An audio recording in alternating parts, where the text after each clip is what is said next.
शिव महापुराण की कथा कहती है, भगवान शंकर का अनुमोदन कहता है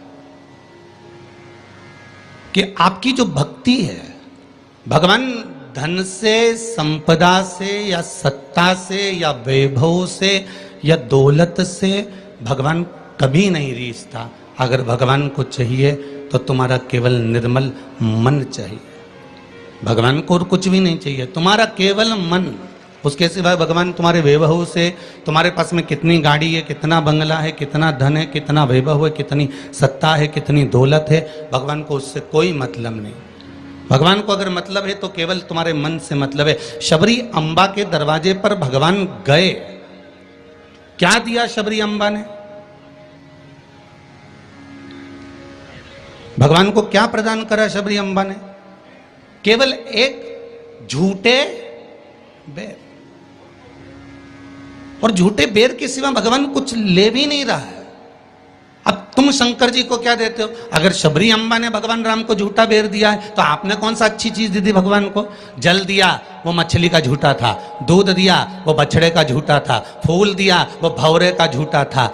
मिठाई बना कर दी, वो चींटी की झूठी थी। तुमने दिया क्या? और ये मनुष्य का शरीर दिया भगवान के चरणों में, ये भी तो झूठा है। फोन पे तो तुरंत कह देता है, माँ तो तारे बिना एक बिना नहीं रहूं, एक मिनट नहीं रहूं, तेरी तो मुझे बहुत याद आए। और भगवान के पास जाए कि तुम्हारे बिना मेरा कोई नहीं है। भगवान के रेंदे रे झूठेला।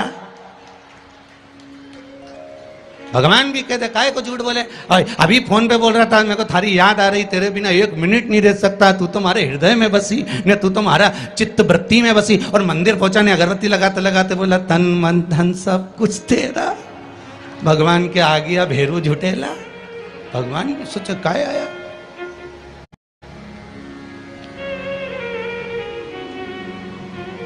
अगर शबरी अम्बा ने झूठा बेर दिया है तो हमने कौन सी अच्छी चीज भगवान को दे दी है? हमने क्या भगवान को अच्छा दे दिया है? हम भी तो झूठा ही दे रहे हैं। पुष्प दिया, वो भी झूठा था। जल दिया, वो मछली का झूठा था। दूध दिया, वो गाय के बछड़े का झूठा था। मिठाई दी, वो चींटी की झूठी थी। हम जो परमात्मा को दिए वो सब कुछ झूठा था। यहां तक हम भगवान का जो स्मरण भी कर रहे हैं, कई लोग भगवान के मंदिर में बैठकर घंटों तक माला पकड़कर भी अगर भगवान के मंदिर में बैठकर भजन कीर्तन स्मरण कर रहे हैं तो वो ये सोचे कि नहीं ये सत्य है, तो उसने उसमें भी छल कर दिया। थोड़ी देर तक तो मन लगता है, उसके बाद ये चित्त, ये वृत्ति, ये मन कहीं ना कहीं डोल जाता है। इस मन को लोग कजन कहां लेकर चले जाते हैं। बड़ा बड़ा कठिन है महाराज, ये बड़ा कठिन। ये मन बड़ा चंचल है, कैसे तेरा भजन करूं, जितना इसे समझाऊं उतना ही मचलता है। भोलेनाथ हे शंभो, हे त्रिकालदर्शी, हे कैलाशी, हे अविनाशी, हे शिव, हे करुणा सागर। ये चित्त, ये मन, ये वृत्ति बड़ी चंचल है।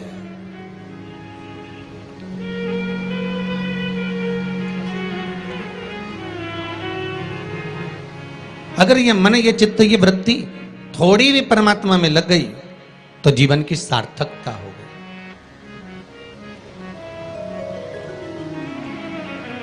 ब्रह्मा और भगवान विष्णु दोनों मिलकर मंथन कर रहे हैं। और एक बात बहुत ध्यान से सुनना, शिव महापुराण के इस चरित्र को याद रखना कि ब्रह्मा और भगवान विष्णु ने मंथन किया, और मंथन किया तो शंकर भगवान के शिवलिंग को प्रकट किया।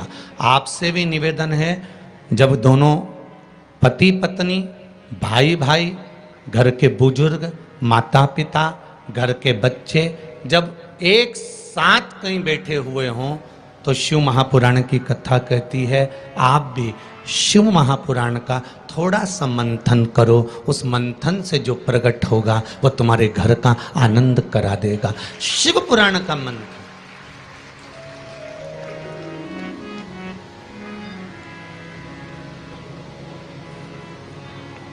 थोड़ी देर अपने माता पिता के पास में जाकर बैठा करो, थोड़ी देर जब घर से जाते हो तो अपने घर में जो मंदिर है, अपने घर में जो देवालय है, अपने घर में जो शिव जी हैं, अपने घर में जो राम जी हैं, अपने घर में जो ठाकुर जी हैं, अपने घर में जो कृष्ण हैं, अपने घर में जो देवता विराजमान हैं, आप उनके पास जाकर बैठकर फिर अपने गंतव्य की ओर अपने कार्य के लिए जाइए। और शाम को जब आओ तो पत्नी और बच्चों से, परिवार से बाद में मिलो। सबसे पहले अगर दुकान की चाबी भी लेकर आए हो, थोड़ा सा धन भी लेकर आए हो, थोड़ा सा सामान भी लेकर आए हो, थोड़ा सा व्यापार का कुछ चीज भी आप लेकर आए हो, तो सबसे पहले जाकर भगवान के मंदिर में जो आपके घर में है उसके पास में बैठकर उसको बताया करो, आज मैंने व्यापार करा उसमें ये लाभ हुआ, आज मैंने व्यापार करा उसमें ये हानि हुई, और आपकी कृपा से आज मैंने दुकान व्यापार व्यवसाय आज का पूरा करा। हे देवाधिदेव महादेव, हे मेरे ठाकुर, हे मेरे कृष्ण, हे मेरे राम, आज भगवान की कृपा, आपकी कृपा बहुत बनी रही और मेरा सब कार्य सफल हुआ। बाबा को प्रणाम करो, नमन करो और फिर अपने माता पिता, परिवार, कुटुंब, कबीला जिससे मिलना है मिलो, फिर मिलो।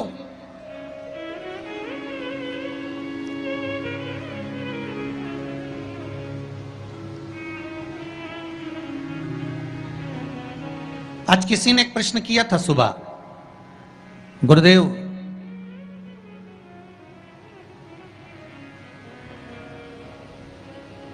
अगर भगवान के मंदिर जाना है हमको और शरीर में अगर कष्ट है, शरीर में अगर रोग है, शरीर में अगर बीमारी है, शरीर में अगर दुख है, शरीर में अगर कष्ट है, तो क्या नहाना जरूरी है?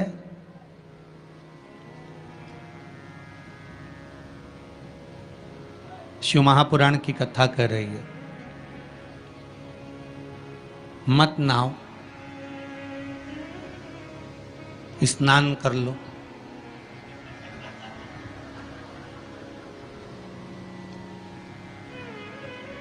मत नहाओ, स्नान कर लो। नहाने में और स्नान में जमीन और आसमान का अंतर है। बाथरूम में गए, साबुन लगाया, शैम्पू लगाया और ये सब लगाने के बाद में तुमने जो तुम्हारे ऊपर पानी उंडेला, इसको नहाना कहते हैं। ठीक है? जो तुमने साबुन लगाया, शैम्पू लगाया, पानी डाला, उसको नहाना कहते हैं।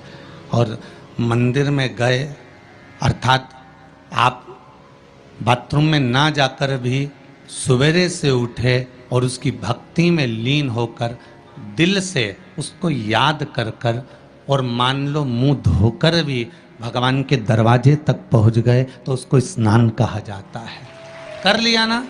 बहुत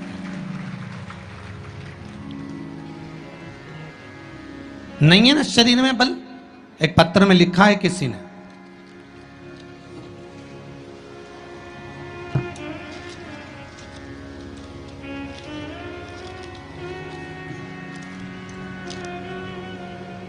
मैं बदनावर धार के पास बालोदा में रहती हूँ।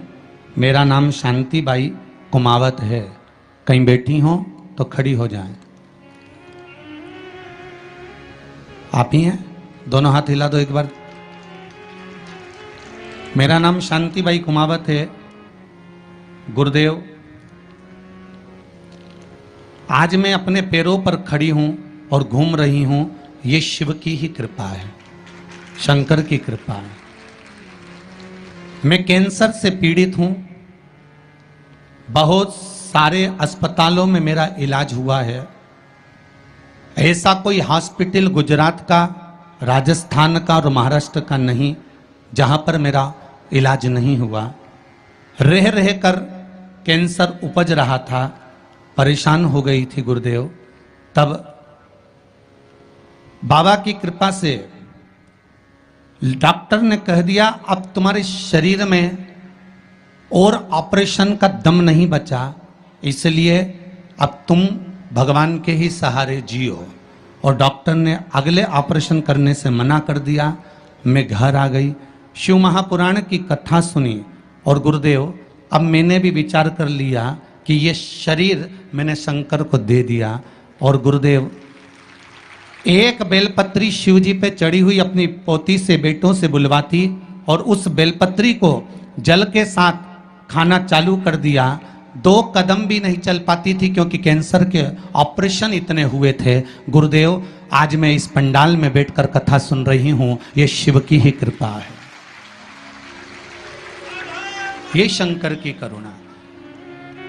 एक बात बहुत सुंदर आपने लिखा है शांतिबाई जी, माता जी, कि गुरुदेव जांच भी कराई, अब डॉक्टर बोल रहा है तुम तो ठीक होती चली जा रही हो, ऑपरेशन की भी जरूरत नहीं है। अब बाबा की यह कृपा हुई है, ये करुणा है। बैठो मां, बैठो।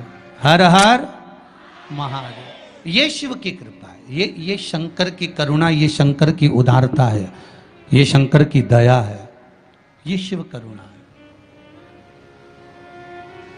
अकाल मृत्यु वो मरे जो काम करे, चंडाल का काल उसका क्या बिगाड़े, जो भक्त हो महाकाल का। शंकर की आराधना करने वाला, शिव का स्मरण करने वाला, शिव भक्ति में डूबने वाला, शंकर का अनुमोदन करने वाला कभी भी भटकता नहीं है।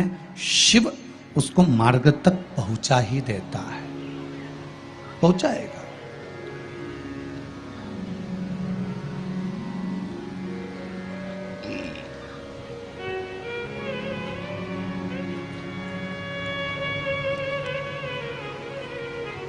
जितना शरीर का वजन है, बहुत ध्यान दीजिएगा जरा। बैसाख शिवरात्रि शिव महापुराण की कथा मिली है आपको सुनने के लिए, और बैसाख शिवरात्रि शिव महापुराण की कथा यदि आप लोग श्रवण कर रहे हैं, चाहे आस्था चैनल के माध्यम से सुन रहे हो, चाहे फेसबुक यूट्यूब के माध्यम से सुन रहे हो, चाहे इस पावन पंडाल में बैठकर सुन रहे हो, अगर श्रवण कर रहे हो तो ध्यान रखना, जितना शरीर का वजन है,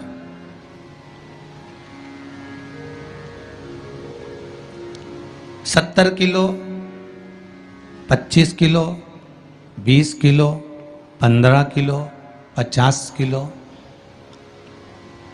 उतना ही किलो के हिसाब से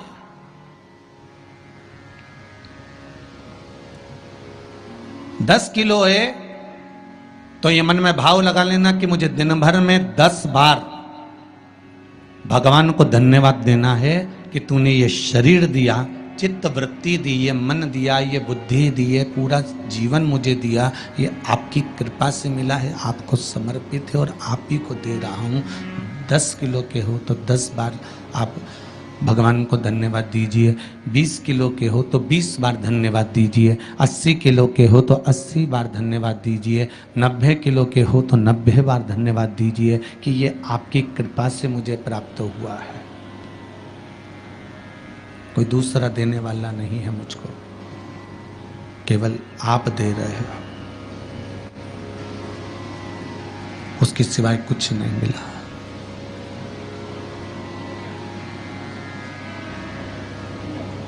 बड़ी मुश्किल से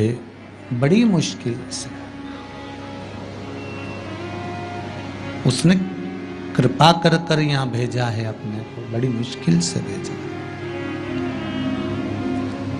शंभो शरणे पड़ी, मांगू घड़ी रे घड़ी, दुख काटो दया करी ने दर्शन।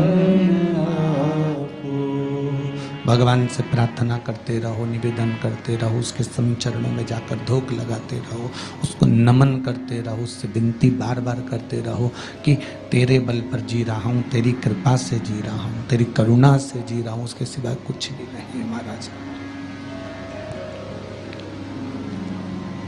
भगवान विष्णु और भगवान ब्रह्मा ने मंथन किया और भगवान विष्णु और भगवान ब्रह्मा जब मंथन करे तो उस मंथन में शिवलिंग प्रकट हुआ।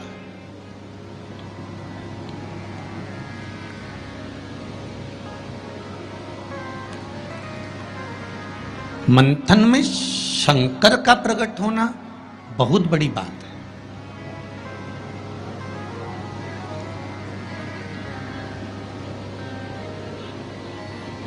जैसे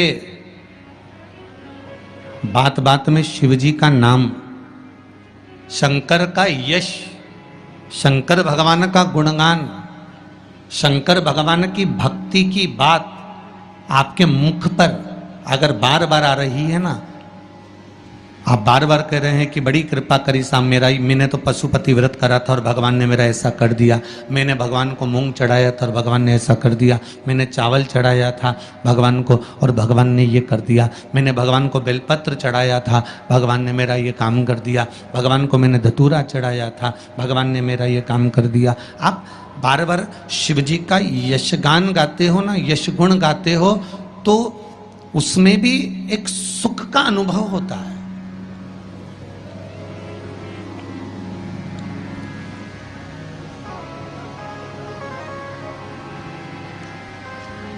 आपके यश गुण गाने में भी करके देखना। सास से निवेदन है, बहू की बड़ाई करके देखो, बहू का यश गुण गाकर देखो। कितनी भी बुरी बहू हो, कितना भी अपशब्द कहती हो, कितना भी ताना देती हो, कितनी भी गाली देती हो, कितना भी आड़ा टेढ़ा बोलती हो, भले तुम्हें संभालती हो ना संभालती हो, तुम्हारा सम्मान करती हो ना करती हो, तुम्हारा आदर करती हो ना करती हो, उसके बाद भी तुम 4 लोगों से अपनी बहू की बड़ाई कर कर देखना। खूब बड़ाई करना उसकी, खूब यश गुण गाना उसका। भले वो गाली दे, अपशब्द के ताना दे, कुछ भी बोले, पर तुम यश गुण गाओ उसका, खूब गाओ और खूब दिल से यश गुण गाओ उसका। 1 महीना इंतजार करना यश गुण गाते गाते। दूसरे महीने में जिस बहू का तुमने यश गुण गाया है, ये शिव महापुराण की कथा कहती है, वो भी सिर पर पल्लू लेकर तुम्हारे को धोख लगाने आएगी जरूर, ये पक्का। आप अपने भीतर कुछ अच्छा तो लाओ।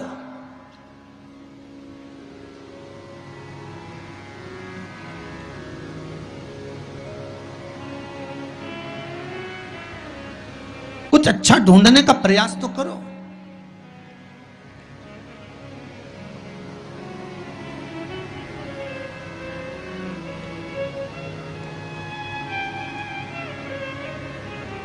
आज कोई कह रहा था गुरुजी, पूरे भारत में, पूरे जगह पर देखा जाए तो आज दुनिया के लोग ये भगवान के नाम से क्यों इतना चिढ़ने लगे।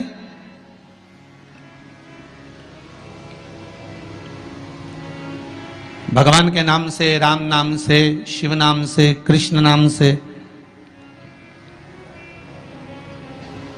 ये दूसरे लोग आखिर चिढ़ते क्यों? तो हमने कहा सीधी सीधी बात है कि रामचरितमानस में भी वर्णन आया कि जब जब रामचरितमानस में जब जब राम जी की सेना के लोग जय जय श्री राम चिल्लाते थे, तब तब जितने राक्षस थे वो सब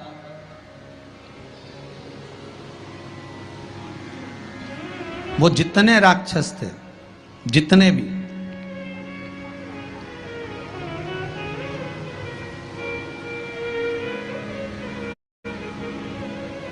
राम सेना के दल के लोग जब जब श्री राम चिल्लाते थे, जितने भी राक्षस थे वो सब भिनक जाते थे, सब भिनकते थे, सब गुस्सा करते थे, सब क्रोध करते थे। जब उस समय पर भगवान के नाम से राक्षस भिनक जाते थे, तो आज के समय के राक्षस भी तो जय जय श्री राम करने पे भिनकेंगे कि नहीं भिनकेंगे?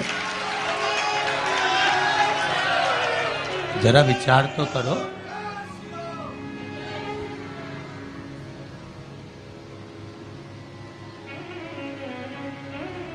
जब उस समय पर राम दल की सेना चलती थी और हनुमान जी ने धमक के, अंगद ने कूद कर रावण के सामने कह दिया था जय जय श्री राम, तो सारे राक्षस भिनक गए, सब को क्रोध आ गया,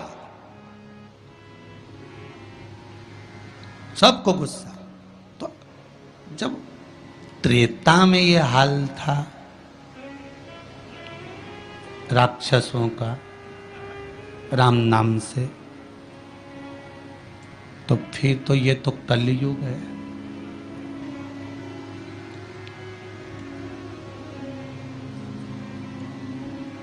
अब तुम राम बोलोगे तो थोड़ा सा तो भिनकट्टा छूटेगा ही इनके भीतर भी, थोड़ा थोड़ा तो आएगा। पर आग लगे बस्ती में, अपन रहो मस्ती में, जो ज्यादा भिनके नहीं तो उसको भिनकने दो। तुम तो जोरदार खजूर वाली चोटी बना के बिंदी लगा तैयार होके भगवान के मंदिर जाओ और राम नाम गुण गाओ, शिव का स्मरण करो, लोटा भर के जल चढ़ाओ, शंकर का भगवान का भजन करो। शिव की भक्ति में जितने जितने लग सकते हो उतने लगो, कुछ नहीं बिगड़ेगा।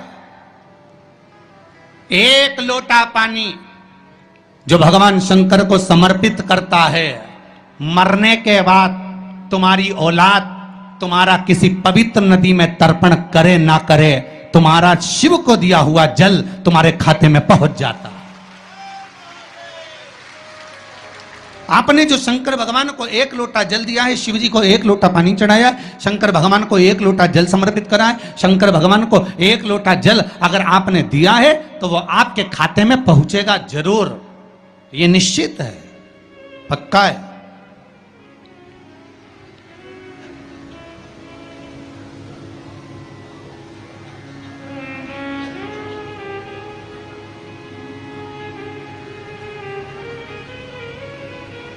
और शिव भक्ति के अनुसार, शंकर भगवान के अनुमोदन के अनुसार, पहले भी कथा में कहा, आज फिर कह रहे हैं, आप जब शंकर भगवान को एक लोटा जल समर्पित करते हो तो वो 33 कौटि देवताओं के हिस्से में चले जाता है, एक भाग पितरों के हिस्से में चले जाता है, एक भाग आहूतों के हिस्से में चले जाता है, एक भाग वाचुकों के हिस्से में चले जाता है। आपने जो भगवान को दिया वो धीरे धीरे धीरे धीरे धीरे धीरे धीरे बढ़ता चले जाता है, भगवान के दामों में पहुंचता चले जाता है। जिन जिनको आपने नहीं भी दिया, शंकर भगवान पे चढ़ा हुआ जल उन तक भी पहुंच जाता है। ये केवल आपकी निर्मल और आनंदित भक्ति के बल पर पहुंचता है, भक्ति के बल। भगवान ब्रह्मा और भगवान विष्णु ने जो मंथन किया, उस मंथन में जो शिवलिंग निकला और ब्रह्मा जी के मुख से निकल गया कि ये शिवलिंग जो निकला है इसके चरण कहाँ हैं, इसका शीश कहाँ है, जरा पता करा जाए। और ब्रह्मा स्वयं भगवान शंकर का सिर देखने के लिए जा रहे हैं और भगवान विष्णु मृत्यु लोक में नीचे तलातल में, रसातल में, पताल में भगवान शंकर का चरण ढूंढने के लिए जा रहे हैं, भगवान शिव का चरण।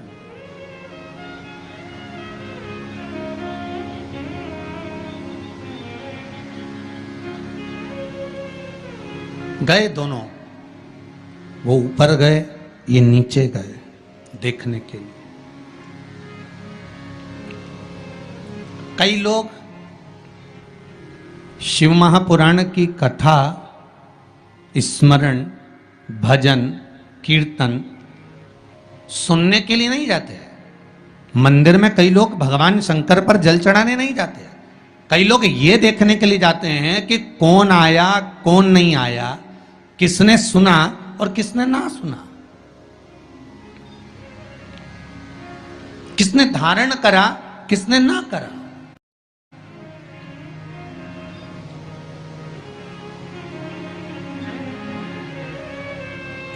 अब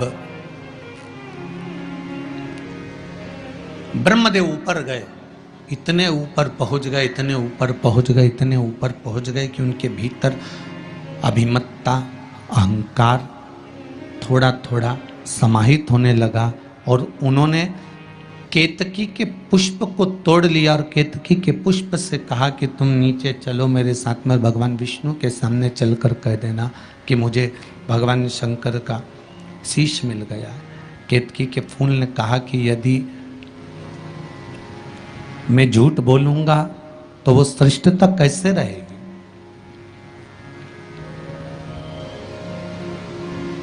मेरे झूठ बोलने की श्रेष्ठता कैसे होगी? कौन मानेगा मेरी बात को?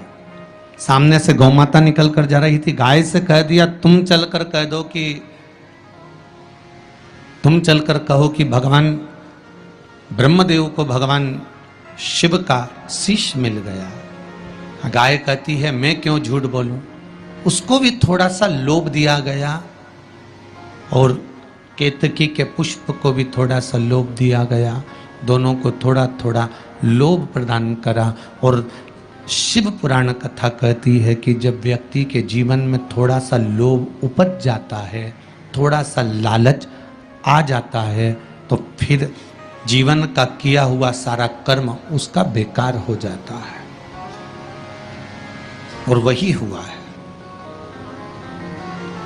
केतकी के पुष्प के मन में ये लोभ जाग गया कि मैं ब्रह्मा जी के द्वारा सिंचित हो जाऊंगा, आनंदित हो जाऊंगा। और गाय के मन में ये लोभ जाग गया कि ब्रह्मा जी कह रहे हैं कि सबसे पहली रोटी आपको प्रदान कर दूंगा, तो ये लोभ ही तो जागा। कोई भी चीज करो,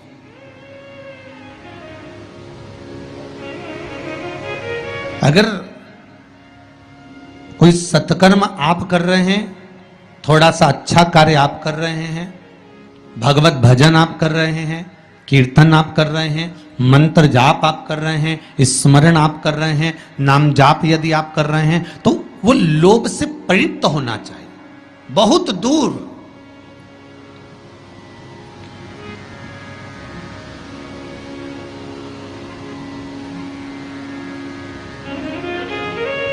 आपके भीतर वो उपजे ना।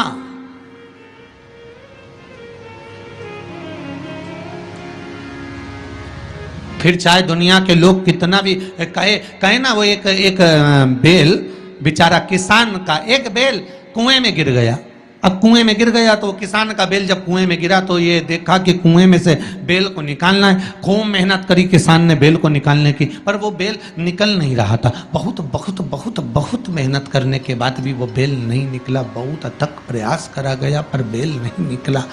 तब किसान ने फिर कहीं मशीन वाले से कहा होगा कि इस बेल को निकालना है। मशीन वाले ने कहा 25,000 रुपये लग जाएंगे, 20,000 रुपये लग जाएंगे। तो उसने सोचा 20,000 25,000 लग जाएगा तो इससे अच्छा है कि इसको पड़े ही रहने दो। बेल किसी काम का तो था नहीं, बूढ़ा हो गया था।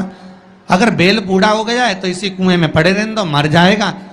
इसी कुआं भी सूख गया है, इसमें कोई दिक्कत वाली बात नहीं, अपन कचरा पटकते जाएंगे, बेल को वहीं की वहीं दबा देंगे। गाँव के लोगों से कह दिया मेरा बेल कुएं में गिर गया है और ये बूढ़ा हो गया था। एक काम करो, तुम्हारे गांव का जितना भी कचरा है ना, घर वाले वो सब लाकर इसमें डालते हैं ना, बेल मर जाएगा, धीरे धीरे उस पे मिट्टी डल जाएगी। गांव के लोगों ने कचरा लाकर डालना चालू करा। जैसे जैसे बेल के पास में कचरा पटकना प्रारंभ करा, बेल भी समझदार था।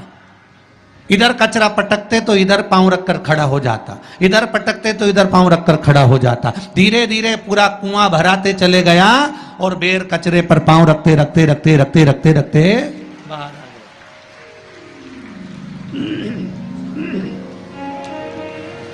बेल कचरे पर पांव रखते रखते रखते रखते बाहर आ गया, ऊपर आ गया। और जब वो ऊपर आया, निकल कर बाहर भाग गया, निकल कर बाहर भागा। बेल से हमको एक सीख लेना चाहिए, हमको एक चीज सीख लेना चाहिए। बुराई करने वाले कितनी भी बुराई करेंगे, निंदा का कचरा, बुराई का कचरा कितना भी पटकेंगे, हमको केवल उस पर पांव रखकर निकल कर बाहर की ओर चले जाना है और हमारे जीवन को सार्थक बना लेना है। करे करे तो करे।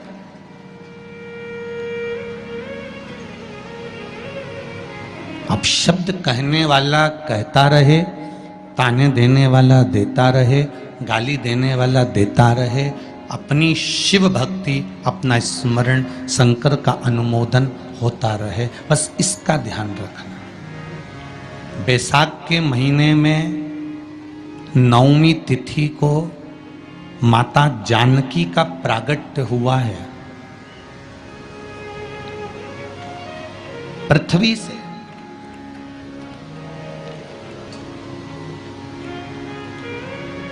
कभी एक विचार करिएगा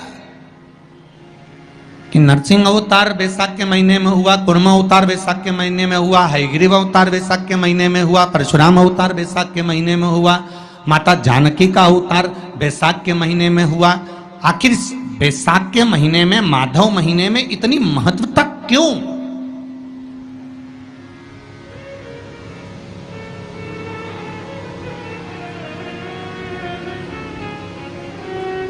बैसाख के महीने में पड़ने वाली एकादशी, चतुर्थी, प्रदोष, अमावस्या, पूर्णिमा, शिवरात्रि, ये सभी इतनी महत्वपूर्ण क्यों हो जाती है?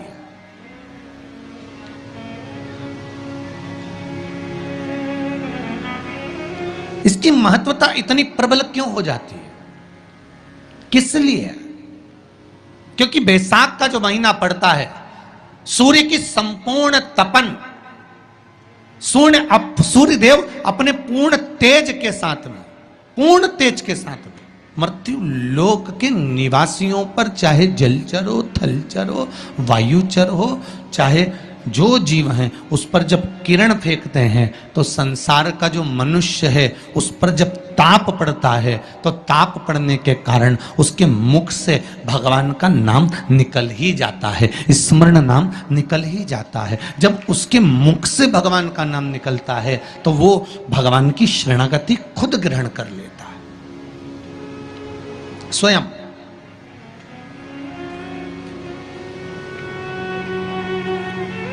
शरणागति ग्रहण कर लेना। बैसाख की पोथी पढ़ते हो आप लोग? आप में से अगर कोई पढ़ता हो बैसाख महीने की पोथी, तो उसमें एक वर्णन आता है,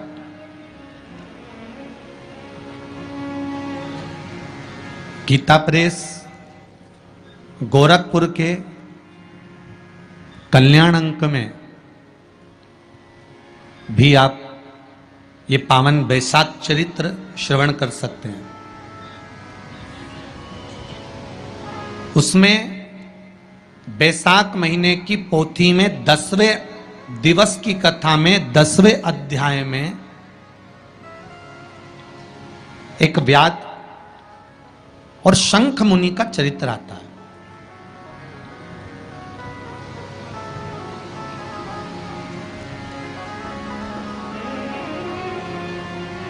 शंख मुनि एक बार निकलकर भगवान शंकर के मंदिर में जल समर्पित करने के लिए जा रहे थे और शिव मंदिर की ओर जाते जाते जाते जाते जाते जाते बीच मार्ग में चलते चलते चलते चलते और वो शंख मुनि जब शिव के मंदिर में पहुंचे, शंकर भगवान के मंदिर में जाकर उन्हें दर्शन किया,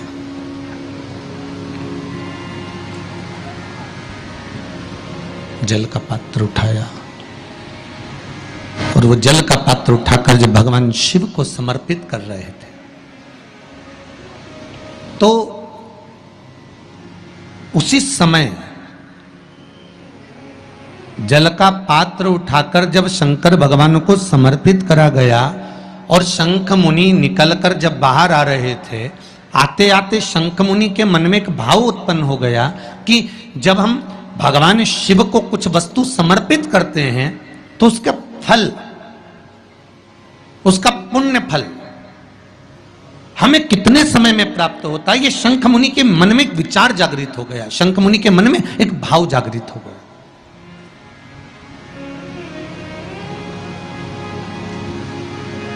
कई माताएं पशुपति व्रत करती हैं, कई ऐसी भी माताएं हैं जिन्होंने 2-3 बार पशुपति व्रत कर लिए होंगे।